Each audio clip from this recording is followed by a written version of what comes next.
بانی chairman P T I کے خلاف مزید گھیرا تنگ، عدالت سے بلواوا آ گیا۔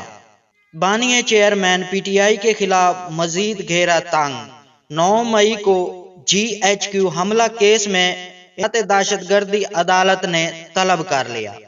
بانی chairman P T I Imran Khan کے خلاف 9 مئی 2023 کو جی ایچ کیو حملہ، تصویریں جلانے اور لوگوں کو اکسانے کے مقدمات درج ہیں، جن کی سماعت راولپنڈی کی عدالت کے جج ملک اعجاز آصف نے کی۔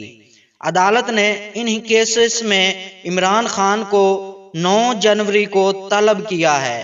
بانی چیئرمین پی ٹی آئی 9 مئی کے تمام کیسز میں مرکزی ملزم کے طور پر نامزد ہے، تو عمران خان کے لیے ایک اور یہ پریشانی۔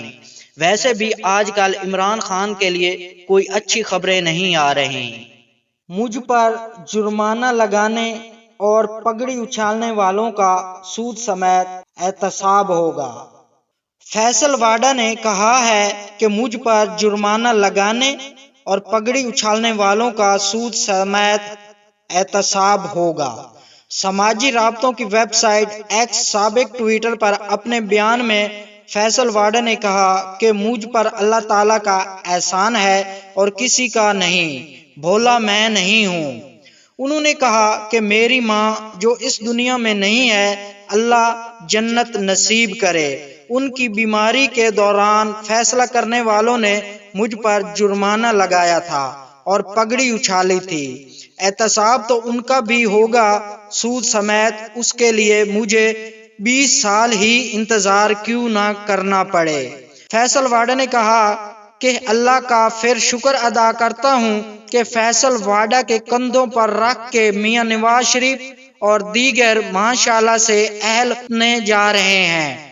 پیشگی مبارکباد دیتا ہوں کہ لنگڑی لولی نون لیگ کا وزیر اعظم اسی واڈا کے کندھوں کا سہارا لے کر اقتدار میں آ رہا ہے۔